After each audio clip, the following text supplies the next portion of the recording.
어제 있었던 재보선 결과 부산 금정구청장 강화 군수선거에서 국민의힘 후보가 당선되었습니다. 우리 당 후보를 선택해 주신 유권자 여러분께 진심으로 감사드립니다. 그리고 전남 곡성군 최봉희 후보에게 보내주신 지지와 성원에도 깊은 감사의 말씀을 드립니다.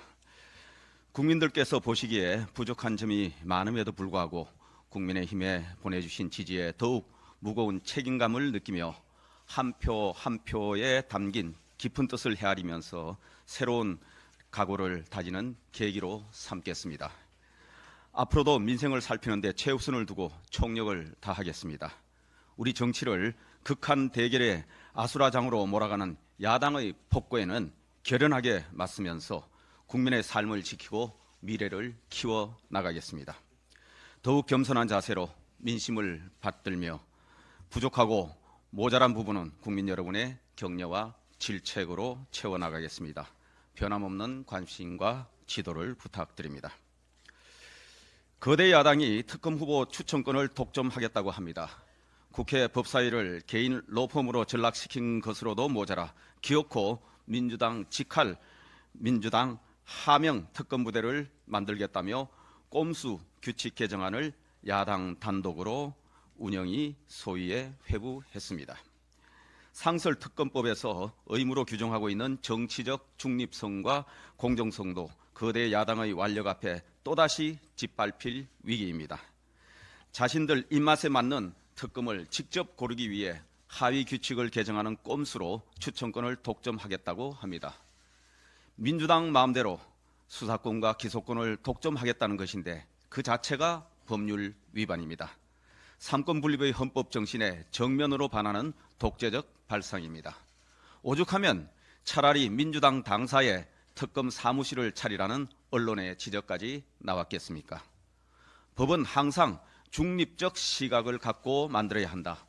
2014년 규칙 제정 당시 민주당 소속 법사위원장의 발언입니다. 정치적 중립 의무는 정파적 이해 득실에 따라 쥐락펴락할 수 있는 사안이 아닙니다. 정치적 유불리에 따라 헌법의 정신도 부정하며 합의된 룰도 제멋대로 바꾸려는 민주당의 오만함은 결국 국민의 심판을 받을 것입니다. 국민의힘도 모든 법적 조치를 강구해 반헌법적 규칙 개정이 되고 시행되는 것을 막겠습니다. 오늘 이종석 헌법재판소장을 비롯한 국회 선출 헌법재판관 3분이 퇴임합니다. 이제 헌재에는 6분의 재판관만 남게 되었습니다. 지난 14일 헌법재판소가 이진숙 방송통신위원장의 가처분 신청을 인용하면서 헌재 기능이 완전히 마비될 위기는 벗어났지만 이진숙 방통위원장 탄핵안이나 사형제도 헌법 소원 같은 중요한 결정을 내리기에는 부담이 있습니다. 헌법재판관 추천은 국회의 헌법상 부여된 책무입니다. 국회가 이 책임을 회피함으로써 초래된 헌재 공백의 피해는 고스란히 국민의 몫입니다.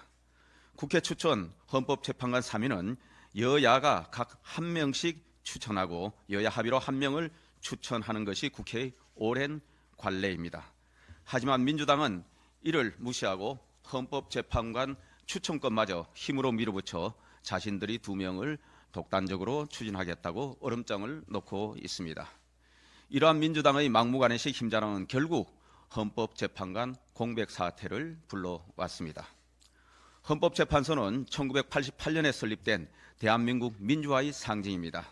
지난 36년간 호주제, 간통죄, 인터넷 실명제 폐지와 같은 결정을 이끌어내 우리 국민의 삶을 바꾸는 변화를 가져왔습니다.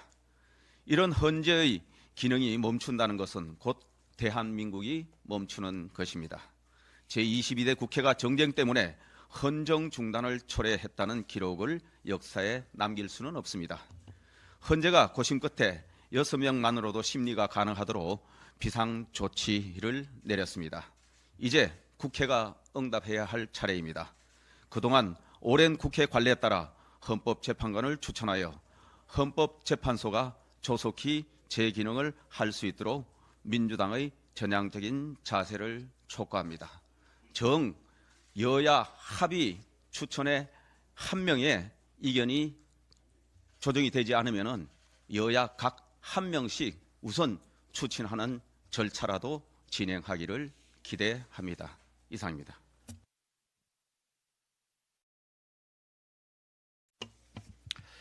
예, 이번